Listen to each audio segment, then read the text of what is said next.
Bonjour à tous, prenons un instant aujourd'hui pour lire et méditer un passage du livre du ciel de Luisa Picaretta. Au nom du Père qui m'a créé, du Fils qui m'a sauvé et du Saint-Esprit qui me sanctifie. Amen. Jésus, je m'immerge en toi dans ton acte unique et éternel d'amour, dans cet acte primordial, continuel, dans ta divine volonté. Je m'unis à toi, je m'identifie à toi, je me consume en toi, je fonds ma volonté dans la tienne, je la fusionne dans la tienne et je t'appelle Jésus comme tous les jours dans ma vie, dans mon cœur, pour que tu t'en occupes, que tu le nettoies, que tu le décapes, que tu le purifies, que tu l'embellisses, que tu l'ennoblisses, que tu le sanctifies, que toi-même, avec ta maman, tu y retires tout ce qui est ni toi, ni de toi, ni pour toi, tout ce qui m'empêche cette union avec toi, tout ce qui résulte de ma volonté propre. Retire toutes ces mauvaises herbes, ces mauvaises ronces, retire tout et crée cet espace indispensable, cet espace nécessaire pour que ta divine volonté puisse opérer librement à partir de mon humanité, qu'elle puisse opérer et agir et se déployer en moi, qu'elle puisse se sentir reine dans mon cœur. C'est ce que je te demande, Seigneur. Cette grâce de la vie dans ta divine volonté, aussi je m'offre totalement à toi. Je t'offre mes désirs, mes pensées, mes émotions, ma volonté, ma vie. Fais-en ce que tu veux, Seigneur. Et vraiment, je te supplie d'accepter cette offrande. J'unis mon humanité à la tienne. J'unis mon humanité à ta divinité pour perdre le néant que je suis et pour que tu puisses continuer ta vie en moi. Je voudrais être comme une extension de ta propre humanité. Je voudrais être comme une prolongation de toi-même, Seigneur. Aussi, viens et vraiment fais de moi un instrument entre tes mains, un bon instrument de paix, d'amour, de justice et de miséricorde. Je te demande, Jésus, de venir sanctifier chacun de mes pas, chacune de mes actions, chacun de mes regards, chacune de mes pensées, chacune de mes respirations, chacune de mes paroles, chacun de mes battements de cœur. Divinise tout, Seigneur. Viens tout investir de ta présence.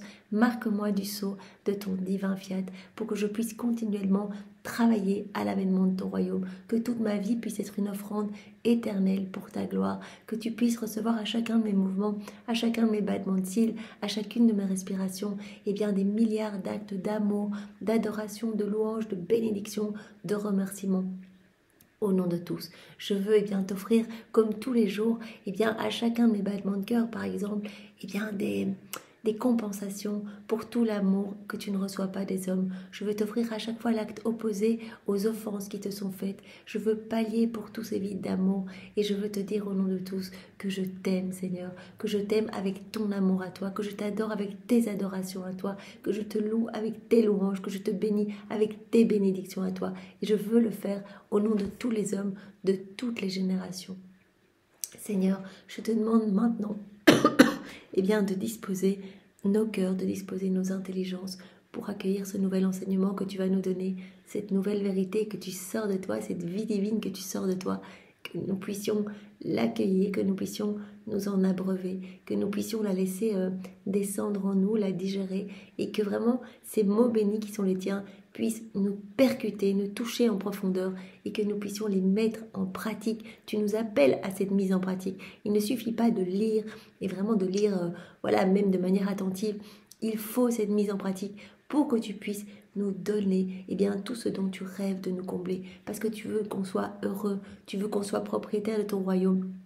Tu veux qu'on reprenne cette place d'héritier, vraiment de dépositaire d'absolument tout. Alors Seigneur, nous sommes là. Vraiment, viens toi-même méditer en nous. Donne-nous ta sagesse et ton intelligence pour que nous puissions tout accueillir et que nos vies portent de beaux fruits pour ta gloire, celle de ton Père et celle de l'Esprit Saint. Je te demande, Jésus, de venir parler à travers ma bouche.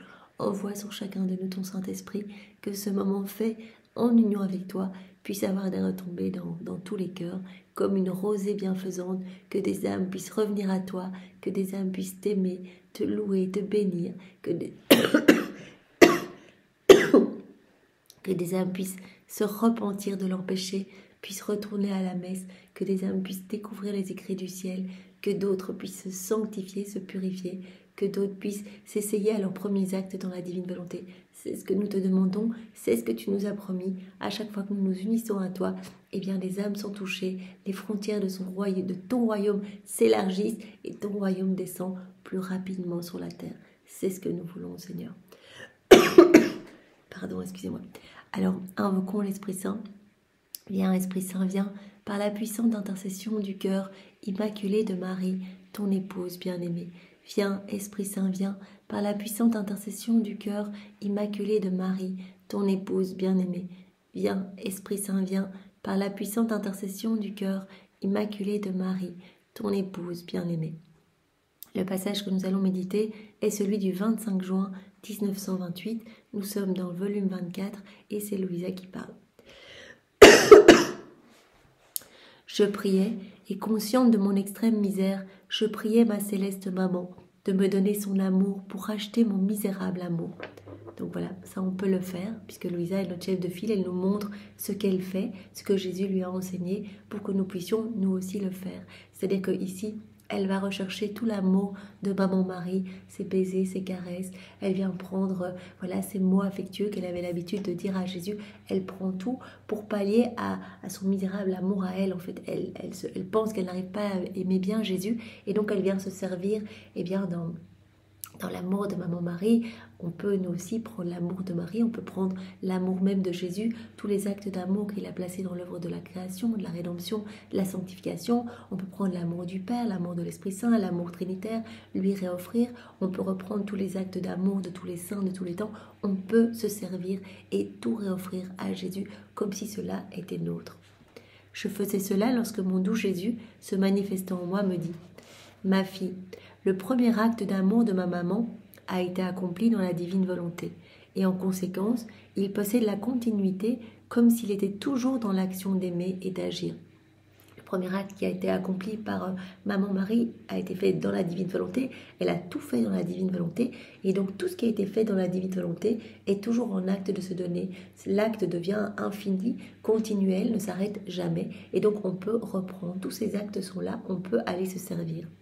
Son amour ne finit jamais. Ses œuvres sont de continuelles répétitrices, de telle sorte que quiconque veut prendre son amour le trouve toujours en action. On peut toujours retrouver l'amour de Marie, on peut retrouver l'amour de Jésus, etc. Se servir et tout réoffrir.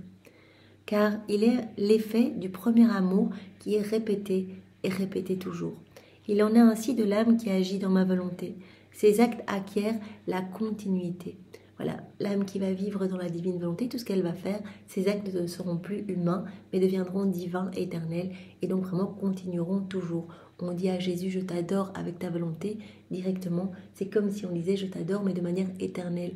Cette parole d'amour va se répercuter partout, va aller se placer sur chaque élément créé, va partir en écho dans toute la création, partout sur la terre, partout dans le ciel, les saints, les bienheureux, les anges, la Vierge Marie, tous vont répéter cette parole. C'est une parole qui ne s'arrêtera jamais. C'est vraiment un acte qui est fait dans la divine volonté en union avec Jésus, que cela soit une prière, que cela soit une parole d'amour, une réparation, une ronde, tout ce qui est fait en union avec Jésus, ne s'arrête plus, devient comme un soleil éternel et divin.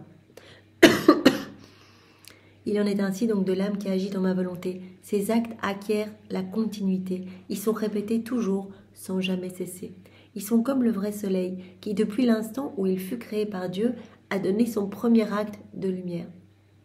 Mais si grand qu'il emplit le ciel et la terre par un seul acte. Et il répète cet acte toujours et sans cesse. Le premier acte de lumière. Voilà, au moment où le soleil a été créé, depuis ce moment-là, il répète continuellement cet acte de donner de la lumière, ce premier acte de lumière. Il répète cet acte toujours et sans cesse, de telle sorte que tous peuvent prendre son acte de lumière. Bien que cet acte qui s'est constitué acte de lumière pérenne pour tous fût unique. Si le soleil pouvait répéter son acte, on pourrait voir autant de soleils que d'actes répétés. Mais comme l'acte de lumière qu'il a accompli est unique, on ne peut voir qu'un seul soleil et pas plus. Donc vraiment, il a été créé vraiment par Dieu, et dans cet acte de lumière est un acte unique qui se donne continuellement. Mais ce que le soleil n'a pas fait, la reine souveraine l'a fait. Et l'âme qui opère dans ma volonté le fait aussi. C'est-à-dire, le soleil ne peut pas se multiplier. Vraiment, l'acte de donner de la lumière est unique, comme Jésus vient de nous le dire. Mais l'âme qui vit dans la divine volonté, à chaque fois qu'elle unit ses actes à Jésus, à chaque fois qu'elle fait un acte dans la divine volonté, je mange dans ta divine volonté, je bois, je parle, je dors, j'écoute, je lis, je médite dans ta divine volonté, à chaque fois, l'acte devient comme un soleil. L'acte lui-même devient éternel et infini, ne s'arrête jamais. Donc, alors que le soleil, lui, est vraiment dans cet acte unique, donner de la lumière, eh bien l'âme qui vit dans la divine volonté va pouvoir faire autant le soleil que d'actes faits en union avec Jésus. Voilà, ce que le soleil n'a pas fait, la reine souveraine l'a fait, et l'âme qui opère dans ma volonté le fait aussi. Autant de soleils pour autant d'actes. Et ces soleils sont fusionnés, bien que distincts entre eux, en beauté, en lumière et en gloire qu'ils rendent à leur Créateur.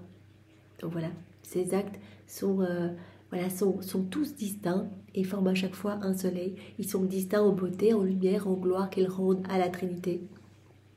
Et dans le bien universel qu'ils font descendre sur toutes les créatures. Ces actes ont une puissance divine. C'est en vertu de ces actes que la très sainte Vierge Marie a pu obtenir la venue du Verbe sur la terre. Et c'est en vertu de ces actes que mon royaume viendra sur la terre. C'est parce que la Vierge Marie était totalement immergée dans la divine volonté depuis la seconde 1 de sa conception dans le sein de sa maman, et bien qu'elle a pu faire venir par tous ces actes faits vraiment dans la divine volonté, ce oui continuel, c'est par ces actes qu'elle a pu faire descendre Jésus en son sein. Jésus l'a dit tellement de fois, je n'aurais pas pu descendre dans le ventre d'une maman remplie de péché, remplie de sa volonté humaine, qui agirait dans sa volonté propre. Donc vraiment, je devais retrouver mon paradis et je l'ai totalement retrouvé dans le sein de ma maman, puisque voilà, à chaque fois qu'elle agissait, eh bien, elle remplissait son âme de nouvelles beautés, de nouvelles saintetés, nouvelle pureté, nouvelle bonté, etc. Et vraiment, c'est en vertu de ces actes que mon royaume, le royaume du divin fiat, viendra sur la terre. Au plus on va faire des actes, au plus on va faire descendre ce royaume rapidement, comme je le disais précédemment. Un acte répété sans cesse dans mon fiat a une vertu conquérante, de ravissement et d'enchantement devant notre divinité. Voilà, un acte que l'on va faire dans la divine volonté, eh bien, il va être comme un incessant. On va dire « Je t'aime, Jésus, avec ta volonté », et ce « Je t'aime » va se répercuter à l'infini. Jésus va l'entendre continuellement, et ce « Je t'aime » va venir couvrir la laideur du péché, ce « Je t'aime » va venir apaiser la justice divine, ce « Je t'aime » va se répercuter partout. Et cela a vraiment une vertu conquérante, comme Jésus le dit, de ravissement et d'enchantement devant la divine majesté. Donc vraiment, la Trinité se laisse toucher par ces actes qui sont infinis, qui sont comme des soleils brillants, amenant la gloire parfaite à la Trinité. On fait un acte dans la divine volonté, on l'amène, et bien ce qu'il y a de plus beau, ce qu'il y a de plus parfait, on offre Dieu à Dieu. Cette répétition continuelle dans la divine volonté est la force de l'âme invincible qui désarme son Créateur et le conquiert avec des armes d'amour. Voilà, à chaque fois qu'on fait un acte dans la divine volonté, c'est comme si on utilisait des armes d'amour en suppliant vraiment que vienne s'établir sur la terre le royaume. En fait, la Trinité se laisse toucher et est amenée eh bien, à céder plus rapidement ce royaume. Elle le fait descendre plus rapidement sur la terre. Ce sont comme des armes d'amour. Et la Trinité se sent honorée d'être conquis par la créature. Donc vraiment, on vient conquérir le cœur de Dieu en faisant des actes dans la divine volonté. On laisse la divine volonté opérer et agir à l'intérieur de notre humanité, se déployer à partir de notre humanité. Et donc vraiment, de notre humanité va rayonner l'amour même de Dieu, sa lumière, sa splendeur. Et donc le Père nous voit du ciel comme si on était un autre Jésus. On dit, eh bien, viens divine volonté, regardez à travers mes yeux, parlez à travers ma bouche, écoutez à travers mes oreilles, viens faire battre mon cœur, viens faire circuler mon sang, viens agir dans mes actions, viens bouger dans mes mouvements, viens marcher dans mes pas. Et bien, dans l'action que nous allons faire, le Père nous voit comme si nous étions Jésus en train d'agir sur la terre. Et donc, il y a des choses incroyables qui s'opèrent dans notre cœur. À chaque fois, eh bien, par le pouvoir créateur des actes faits dans la divine volonté, il y a quelque chose qui va se créer dans notre âme. Jésus prononce son fiat créateur à chaque fois qu'on agit en union avec lui. Et donc, il y a de nouvelles étoiles, nouvelles choses magnifiques dans notre âme. On recrée vraiment le paradis dans notre âme. Et c'est un aimant à la Trinité. Il suffit que nous nous plongions dans la divine volonté et la Trinité vient s'installer dans notre cœur. Jésus le dit, moi vous m'appelez, je viens avec mon Père, l'Esprit Saint, avec mon royaume, mon trône.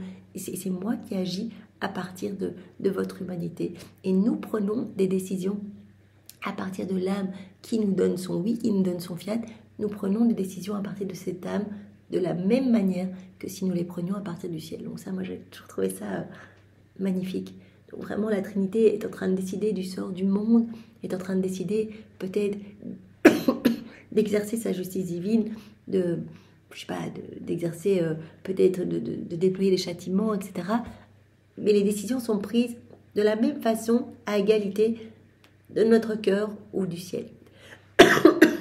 Comme Jésus le disait hier, voilà, si on place d'un côté Dieu, sa divine volonté, et d'un autre côté l'âme qui vit dans la divine volonté avec tous ces petits actes du quotidien, les deux plateaux de la balance vont rester vraiment à la même hauteur. Parce que Jésus nous l'a dit hier, sa divine volonté, cela c'est pareil qu'elle agisse en Dieu ou qu'elle agisse dans l'âme.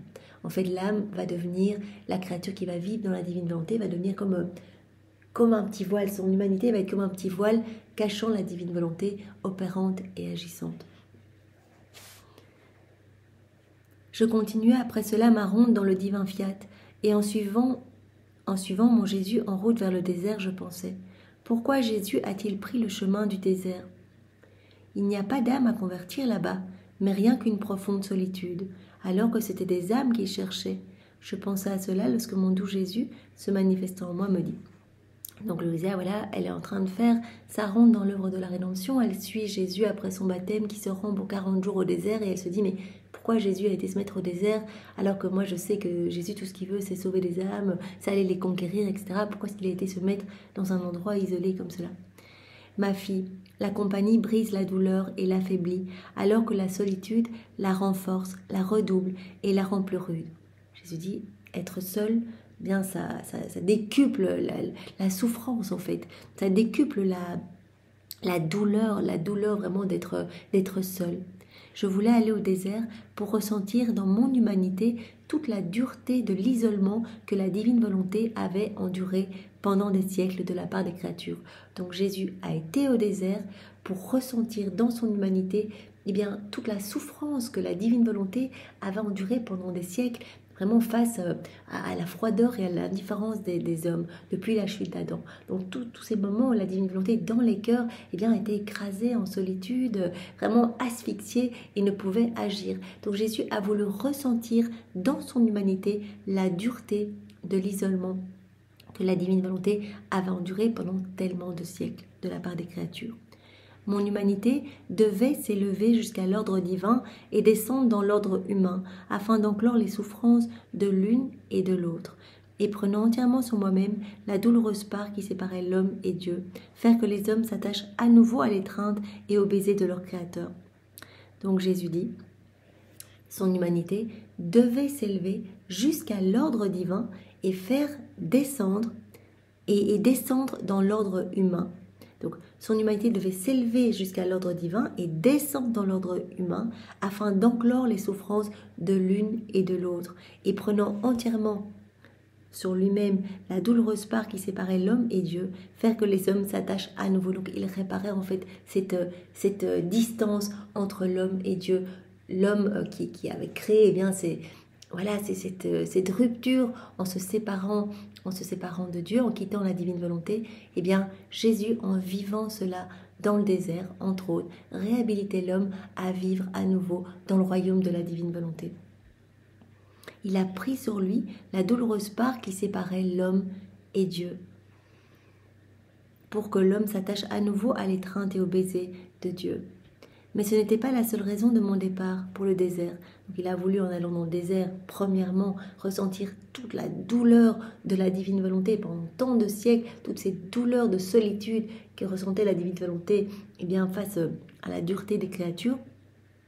Mais il dit, il y a une autre raison.